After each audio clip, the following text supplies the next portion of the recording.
Flint and Steel, Chicken Jockey, I am Steve.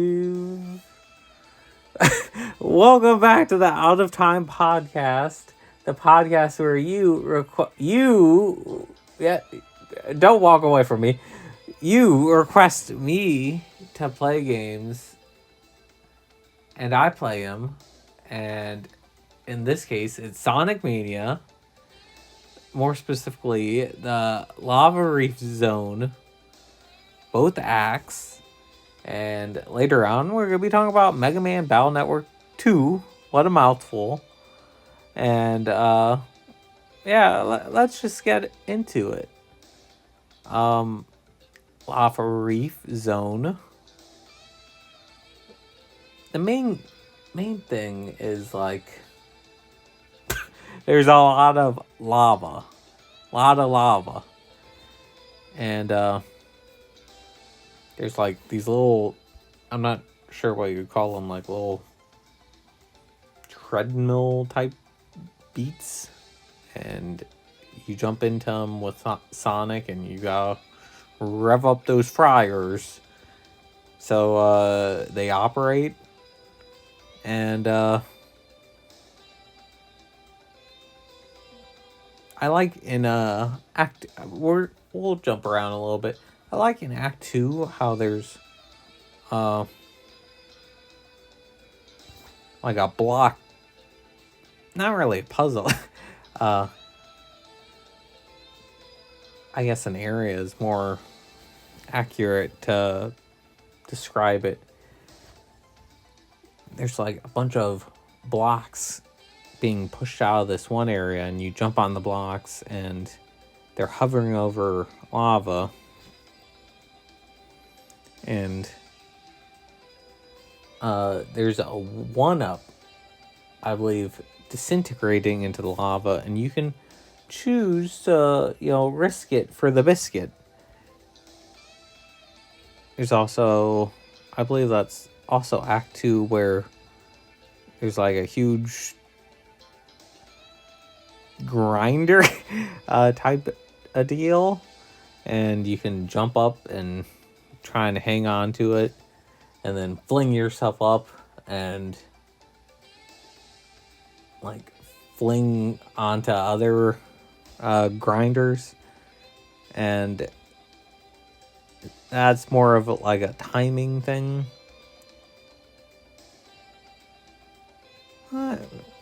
Lava Reef Zone, it's a pretty nice stage, I guess. There's like these enemies that are like crab rocks. I don't know. I'm not so certain about them. Like Dwebble. The boss, the Driller Droid, is their government official name. I'm gonna say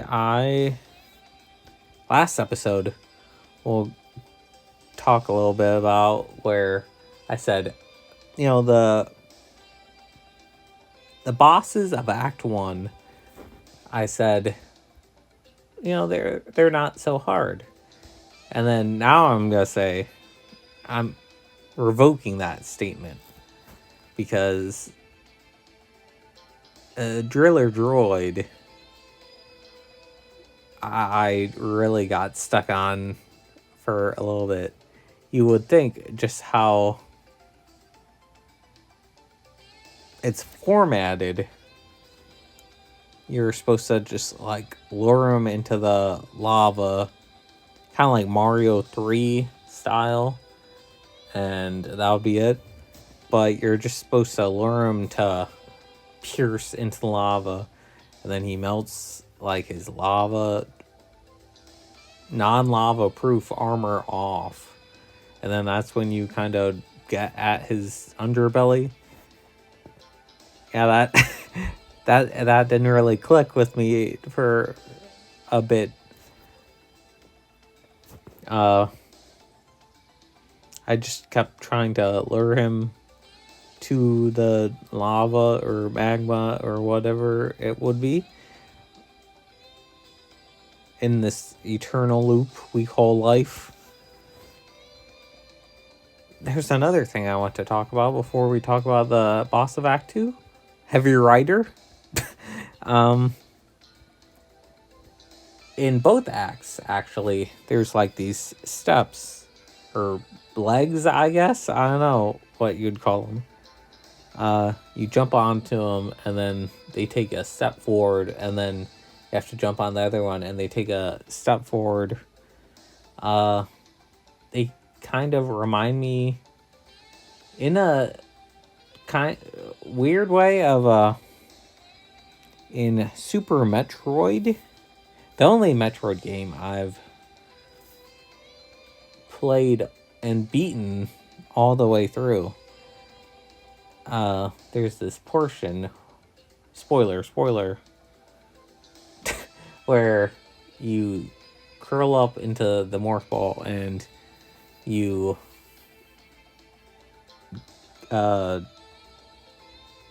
get in the hands of a Chozo statue, I guess, is the not most succinct way of saying it. But you get in the statue's hands, and then the statue walks across like a path of spikes. That's what it reminded me of. But in both acts, you kind of just like bounce off both. I'm not really sure what to call them. Legs. And they help you walk across like lava and whatnot. Jumping back to the heavy droid's just like a robot on a bike with a giant, what would you call it? Ball and chain. They're one of the hard-boiled heavies, it says. And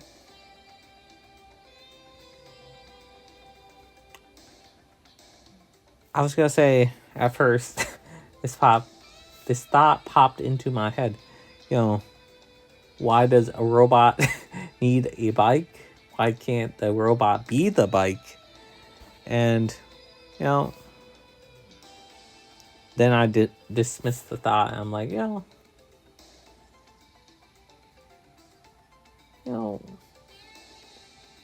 why not? You know, just adds extra cool factor. Terminator has a bike. You know, I ain't gonna put that on the Heavy Rider. I'm gonna say maybe I was just thinking kooky, but I thought the Driller Droid was tougher than the Heavy Rider. I did have to like lock in for the Heavy Rider, but the Driller Droid, I was throwing everything against the wall. I'm not sure what that says about me, though. And that was the Lava Reef Zone in its entirety. Not a bad zone, I guess. But the next zone, I'm gonna have to say, is one of the zones I was excited for this entire time, just because I've listened to the music before I even bought this game. I'm like, oh man, Metallic Madness. I'm excited just to see what this zone's gonna be like. And with that, let's jump over to another game series with Metallic Madness. Mega Man Battle Network. You like that segue? Alright, so last time in Mega Man Battle Network 2, we arrived in Netopia, which in the Japanese version they call it Amerope, which is the version of America and Europe, Which, it makes a lot more sense when you actually play the game. It's like this crazy city with like, we got robbed. Lan and well, we really got robbed like twice, really. Lan and Megaman got in a fight, and Lan threw Megaman aside and in a hotel room, and then Megaman kind of got in a fight by himself. I'm just like remembering this as I'm talking to you. And then he lost. Well, he won the fight. He fought off whoever he was fighting, and but he lost our passport, which was on the PET, the device that holds Mega Man. And the passport was also on the PET. It's a digital passport. And, now we're on a journey to get the passport because, we went to Netopia. And I guess we can't get another passport. So now we had to travel into the internet. Or rather, send Mega Man into the internet to get the passport back. So that's where we're at now. So I sent Mega Man into a radio, and the first real thing of note was like, what do you call it? Little, I'm not even sure what to call them. The little panels from Sabrina's Gym and Pokemon. I don't know what to call them. Where you step on them and you go all sorts of different ways. And besides that, it's just kind of easy street until you run into a familiar face. Not in a million years would I have expected this character to reappear. It is Number Man from the original Mega Man Battle Network. Now, how I was told is when you defeat a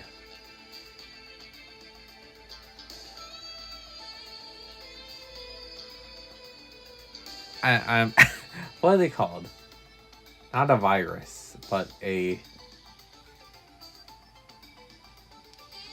net navi.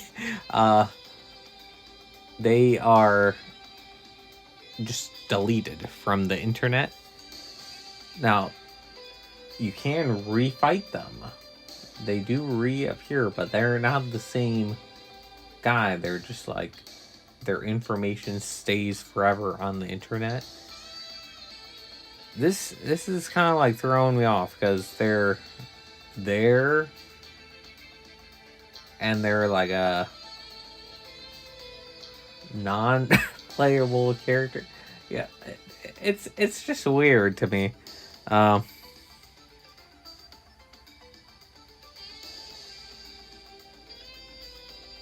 Is it weird for you? I don't know. So you travel along, you eventually just run into the people that have Lan's passport. It's like just some nameless thugs, and one guy's trying to sell it to another guy, and you gotta fight both of them, and then once you do it, you're like, coolio. Now I gotta get back to Lan, and I guess All right, so here's the other thing I want to correct from last time. The kid who wanted the guard chip, I thought I had that from the quiz kid. Apparently, I did not. That was a different chip. So, what you need to do, very specifically, the best way to do it is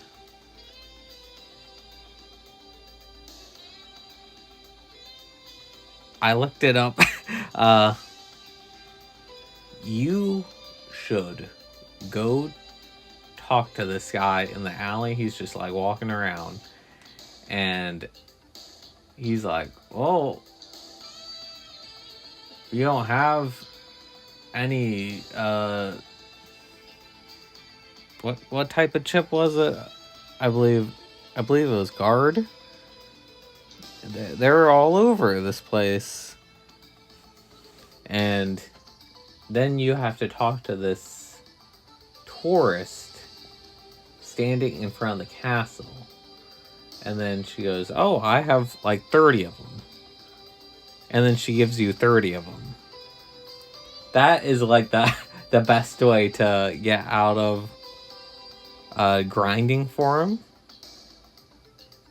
Because otherwise you need to really sit down and grind in the radio. So that's what I did. After that, you go to Miss Millions, and she is like, "Oh, I have a whole bunch of your chips I have for that I bought for like a bazillion dollars or a bazillion zennies." And now this this is another little part of the story that's kind of funny to me. So I'm like, this game's getting a little tough. I said, okay, I'm gonna use the Mega Buster, or yeah, the one shot, one kill thing. And then I went over to Rabita, and I began to reorganize all my chips. And I'm like, because Snake Man was the most annoying boss I've ever fought. I did not want to play around with Snake Man. That was annoying as anything. I could have probably done it, but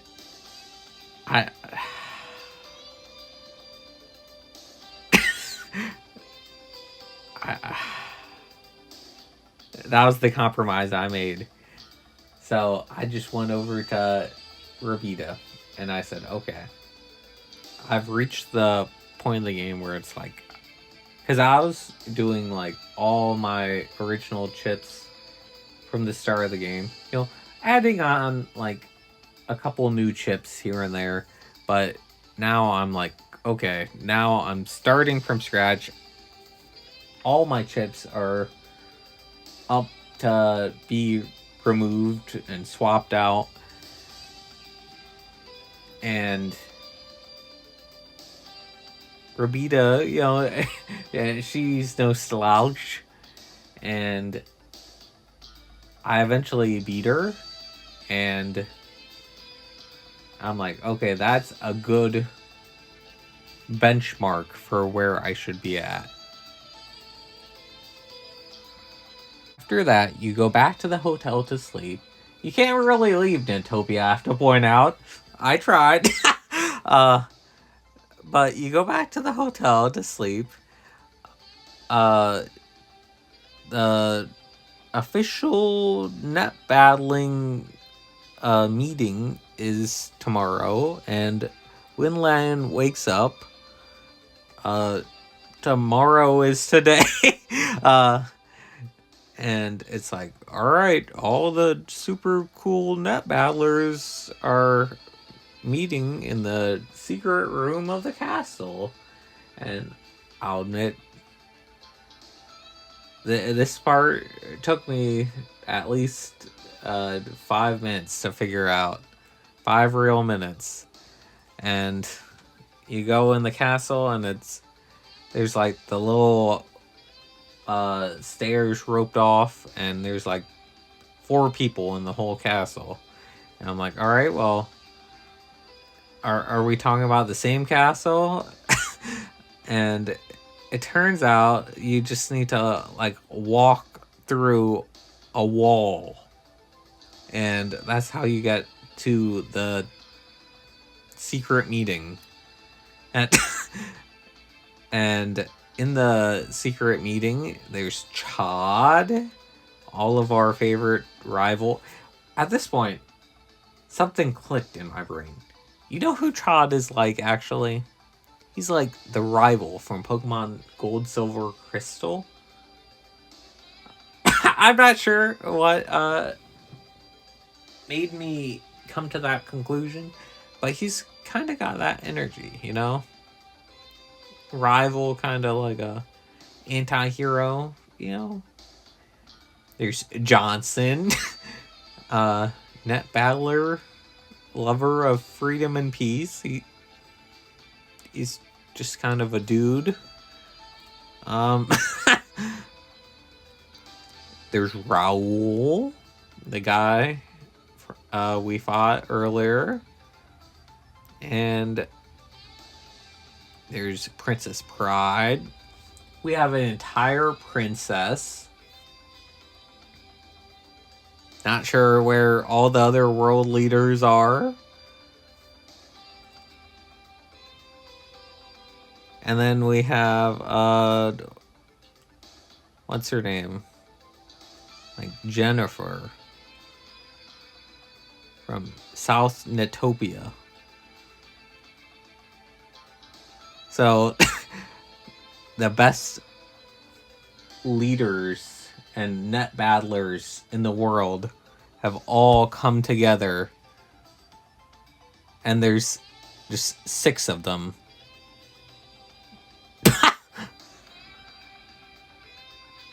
It's like, I get we're meant to be like the Avengers of the net Navi world or whatever, but it's kind of funny that there's only 6 super cool, super official net Navi people. Anyways, this guy comes in, and he's leading the meeting, and he's like, all right, this is everything we know about Gospel, the net mafia, and apparently they're building this super... why do I keep saying super? This... What's another word for super? This crazy... this ultimate Navi... Even they call it super. This super Navi that is going to conquer both the real world and the electronic world. And before he can give us more info about it, everyone just falls through the floor. And it's like, uh-oh, what's going on here? And then we wake up in a dungeon of sorts. Not even of sorts. It's a real dungeon with chains on the wall and everything. And darts start shooting from the wall, and there's skulls on the ground and bones, and it's... This is what I was wanting, like, pretty much all game. The first game had a lot of, like, crazy events like this. And Mega Man Battle Network 2 has been... like, really I feel like holding back from crazy, I don't know, events like this. And now, like, everyone that we're hanging out with just a second ago, they're all like off on their own in the dungeon, and we have to communicate with them as we make our way through the escape to escape the dungeon, using land to disable the traps and try and help our friends escape with us. Another thing I want to praise this part of the game for is the gimmick of this dungeon.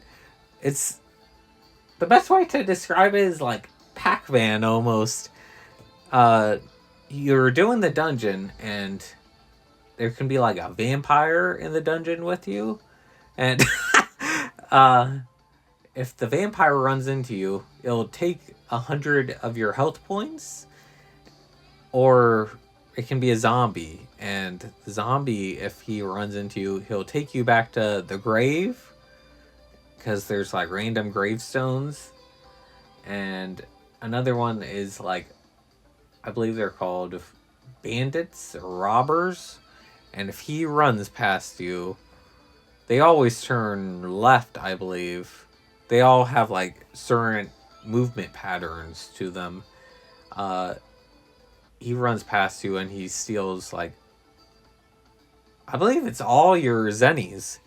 And, you know, they all have different quirks to them. Like I said before. Like the zombie, he can steal 100 health points, but you can never go down to 0 except in battle. So that's a nice nice addition. I feel like in Mega Man Battle Network 1, they wouldn't do that. Being carried back to a certain point, that's not the end of the world. And if your zennies get stolen, if you complete the dungeon, they're just sitting there at the end. So it's like, you know, just a little tomfoolery action.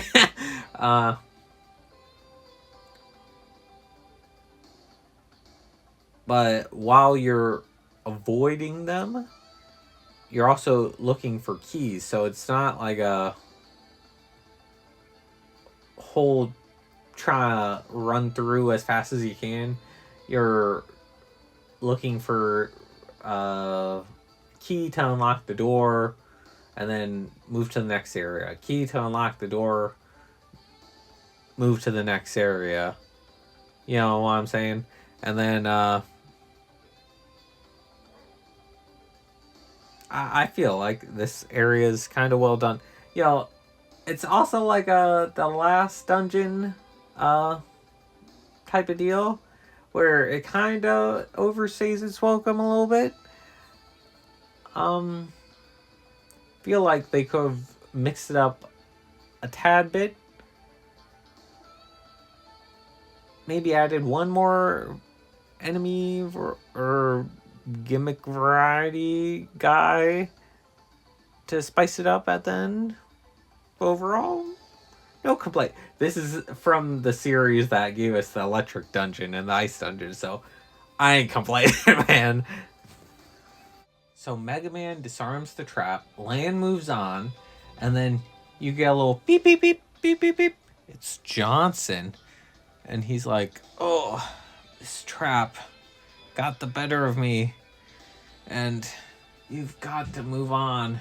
It's this trope, the trope of, you know, your friends are being picked off one by one, and then you're the only one that has to move on. It's just cinema, you know. I don't know what it is about it. It's just the best to me. You move on to the next room, and it's like, what's going on in here? And then there's the princess in there, and she's like, this is the room that Johnson couldn't pass, and he got squished by the ceiling.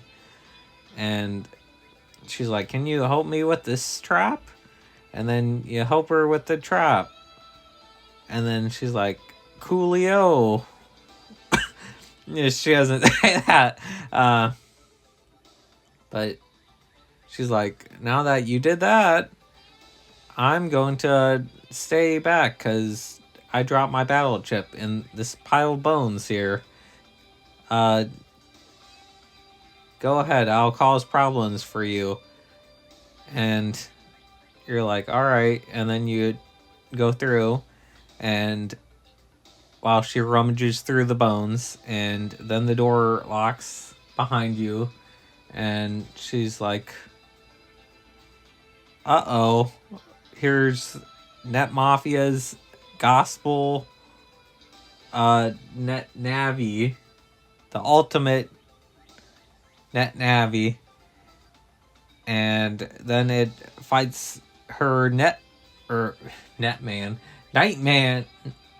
and just like destroys Nightman and wipes Nightman off the face of the net. And it's like, oh, see, cinema. I'm doing I'm doing the pose.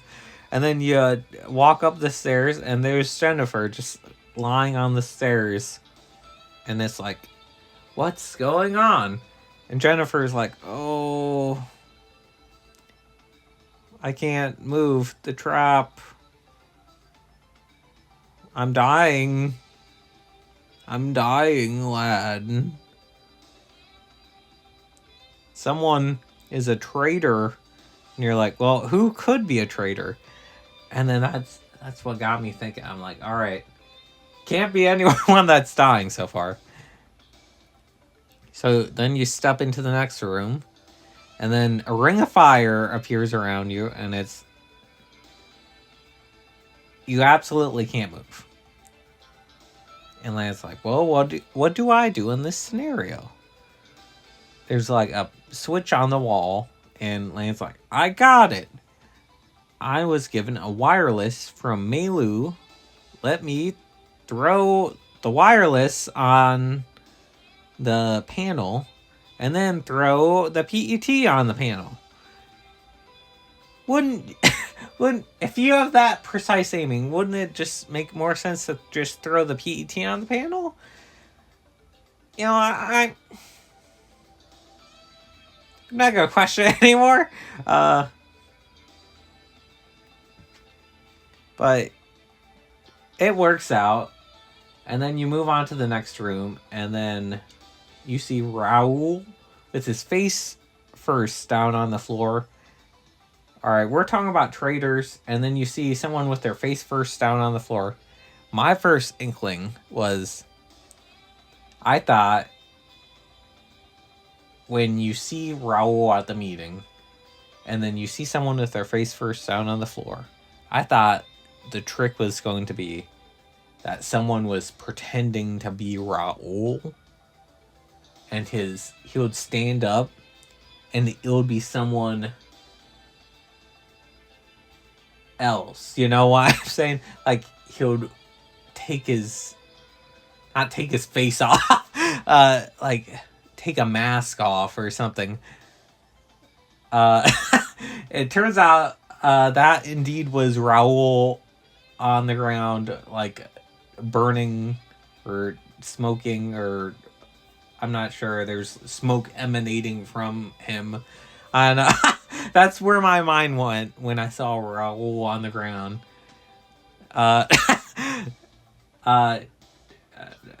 I'm not sure, but you'll find out who in fact is the traitor here in a little bit. Out of nowhere comes Chad, and he comes in, and he looks at us, looking at Raul lying on the ground, and he's like, look at this scene. And we're like, it's not what it looks like. And he's like, I'm gonna take you in. And we're like, not if we take you win. uh, and it's pretty much what it sounds like. And he's like, Mega Man is the root of all evil. And we're like, not at all. And he's like, Proto Man, I order you to destroy Mega Man. And it's like the previous Proto Man fight. You really gotta lean in with your sword. Proto Man, he's got the shield. You really can't focus too much on any of your gunfire. A good thing I reorganized my chips. Is all I'm saying. That really helped me in this fight. And then once you beat Chad, didn't take too long. You know, I think reorganizing reorganizing my chips gives me a little leeway to flex my Mega Man Battle Network 2 muscles a bit. Cha's like, I'm weak, you know. Again, he's kind of like the Gen 2 rival. My weakness deleted Proto Man. Gen 2 rival. If I could have just hated you with all my might, Gen 2 rival. And then Raul's like, neither one of you is from Gospel. And then it turns out, it's the princess who's actually the traitor. And you go up the stairs and it's Princess Pride. And she's like, I've been working for Net Mafia all along, Gospel. She's actually a Gospel leader. And she's like, I've infiltrated your organization. You guys aren't really a big deal. You're easy to fool. And I'll defeat you easily. And she's like, I'm so smart. I didn't even put a wireless or a wired terminal down with you. She's like, or Elaine's like, well, I have a wireless terminal. And then he's like, hacha! And then he throws it in the terminal. And then she's like, haha, I have Nightman.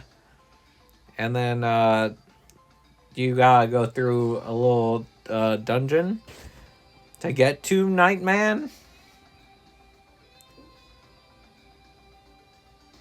Nightman himself is a little... How do I describe Nightman? He is... Once you find out what is going on, it is not a cakewalk, but... And definitely easier than Snake Man. I think this entire game is going to be easier than Snake Man, honestly. But medium to hard difficulty, I believe, for Nightman. His whole thing is, you know, all attacks do 1 damage unless he is in the other phase where he's swinging his ball and chain at you or doing the other thing at you, stomping the ground and all the panels disappear and then the rocks fall down and basically my plan was just make all his panels disappear and then just pound them with like 100 damaging moves. Like Frogman is good. Or I got in close with sword attacks towards the end. That's high risk, high reward. Once you finally defeat Nightman and Princess Pride, then she's like, ho ho, I can still manipulate the traps. I still have one up on ya. And then she goes, beep, beep, beep, beep, beep. And then, then it just opens up like a trapdoor underneath her feet. And then it's like, uh, I guess that's it for her. And then you go back to the Organization of Net Navi. I keep wanting to call it something else. I don't know. And they're like, actually, everyone is alive. They're not dead at all, including Princess Pride. And it's like, what? Everyone said they're on death's door. Jennifer is like, I'm dying. Raul was lying down, like, smoking face first on concrete. And now he's okay, I guess. And you get a little more information about why Princess Pride might have joined Gospel. And then Chad was like, next time we meet, we might be on the same side. And I'm like, Gen 2 rival? The last thing I want to touch on is the craziest thing I've ever seen. Chad says, all of Proto Man's programming is safe in my head. Okay, let's unpack this. So that means he says that because we killed Proto Man. He's deleted. And we also touched on earlier in this episode that Number Man, he reappeared. Because once you're deleted, other number men can reappear. Because you're not permanently deleted from the net. So that means we can create other replicas if you know your net Navi well enough. Is that what I'm getting? So could Lan create another Mega Man? Right? I know it was like under specific, or could he? I know Mega Man was like a specific circumstance. That's spoiler heavy, I know. But could he like create an upgrade, we'll say, to Mega Man? Like give him like Omega Cannon or something. I don't. This feels like an important text box. I don't know. Let me know in the comments, and we'll meet back next episode and maybe get more answers. All right.